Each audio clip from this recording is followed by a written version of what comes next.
Okay. Let's do a 2022 year in review and look back at the year and all the shit that 2022 happened. was the year like no other. As political shakeups took the global stage, we were reminded of the power of the ballot box. Yeah, so powerful that like fascism was elected in Italy. It was so sick when a fucking fascist was elected. The power of the ballot box is such an awesome centrist take, right? Where it's just like, you know, bad things sometimes happen when you vote, and good things happen, and ultimately it's a thing that's happening, and you should always vote. It's an honor to stand before you today. Bro, foot soldiers, I don't know when Ethan is going to come on. Can you guys please calm down, okay? Love you guys, but like, I don't know, okay? I know you're missing out on juicy primo Ethan content because he's on hiatus, okay? They're on break. Please calm down. As the incoming House Democratic leader. Even as authoritarians tightened their grip, we continued to fight for justice and argue over what that means. Yeah, okay.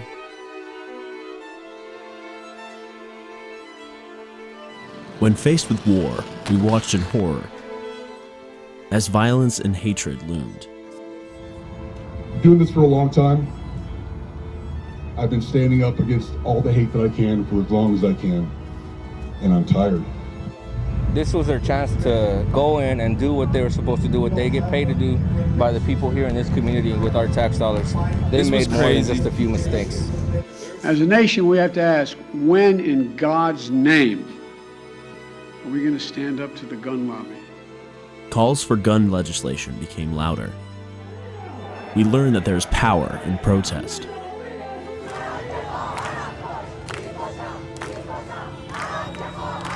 And that together, our voices are stronger. 1 year ago, Omicron had just been identified. At that time, COVID-19 was killing 50,000 people each week. Last week, less than 10,000 people lost their lives.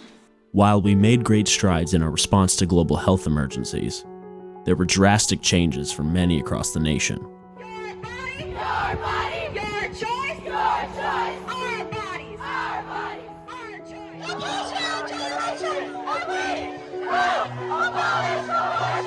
There's like something very liberal about looking at the greatest undermining of civil liberties in like a developed Western nation that was done in the least democratic way possible after a 30-year-long project, and only hyper-focusing on the unification aspect of it, where it's like, well, we learned that like your voices matter in protests. You know what I mean? They did that with Black Lives Matter protests when they were covering it in 2020, and they did that now with like the abortion stuff. And both of those are like clear-cut examples, like basically confirming the reality that no matter what you do, your voice doesn't fucking matter. No matter how angry you get, it doesn't fucking matter. It's just like, you're just going to get mad. Nothing will materially move in your direction, okay?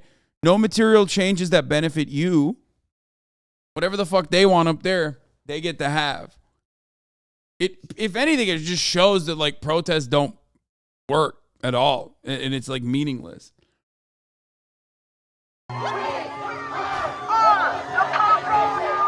I have 3 messages regarding the persistent assault on women's rights. Not here, not now, not ever. We continued to grapple with a fragile economy and a shakeup in the future of currency.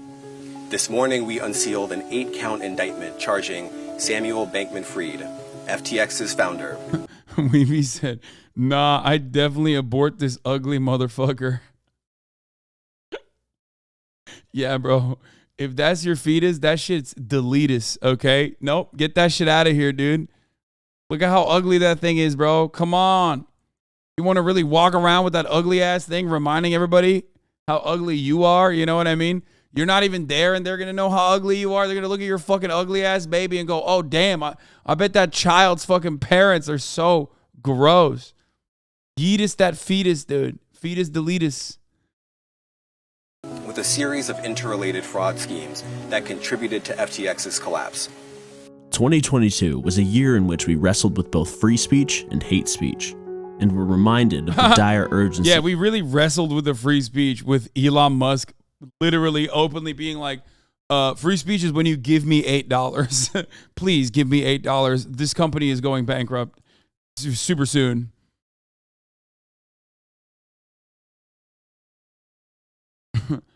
Speech and hate speech, and were reminded of the dire urgency of the climate crisis. We are still clearly moving in the wrong direction. The global emissions gap is growing. The 1.5 degree goal is gasping for breath.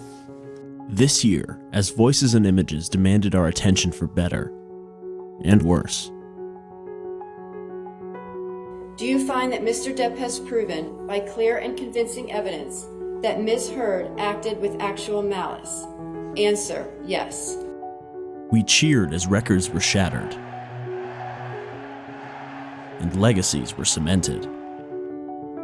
Despite pushback, despite resistance, this year kind of sucked.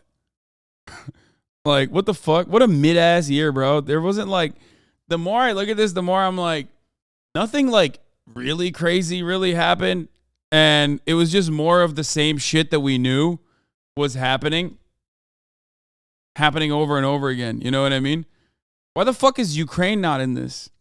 That's like, I mean, I guess they briefly covered it, but is Ukraine now ultimately the same as like Afghanistan, where they just like don't really even think about it now? It's just an afterthought. It's just something. It's just noise in the background. Wild. Because, like, no, you know that, like, Afghanistan continued on until 2020, or until this past year, right? And until 2021. So they basically stopped covering it as though it was, like, a serious thing for the last, like, 15 years of that invasion, okay? And I feel like we're there now with Ukraine. Like they fucking covered it like nonstop. It was like everything that anyone could talk about and think about. And now it's like in the background. It's background noise. It's on autopilot, you know? 2022 was a year in which we persisted. It has taken 232 years for a Black woman to be selected to serve on the Supreme Court of the United States. Following years of uncertainty and a global pandemic that has proven to be one of the most challenging events in human history, we forged on, prepared to tackle what lay ahead. Turkey. And as we continued to extract the possible from the impossible, this year taught us, above all, that our voices, no matter how big or small, can change the world.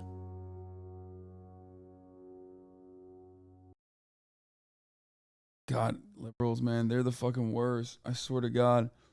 American collective amnesia strikes again. All of the people spamming libbers are the leftist equivalent of 4chan kids. The focus of the video is primarily the U.S. with some mentions outside world. Pretty American take. What? This is libbed up as fuck.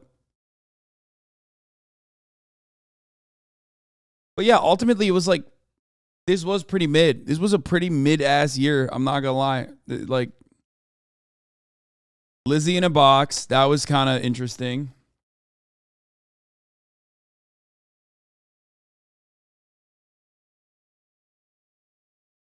How should they cover protests without making these causes sound hopeless? I don't know. I mean, the way I do it, it's completely understandable. How the mafia took control of Italian food? Wait, what the fuck is this? I guess midterms were a surprise, yes. Shinzo got murked in the most successful assassination of our generation. What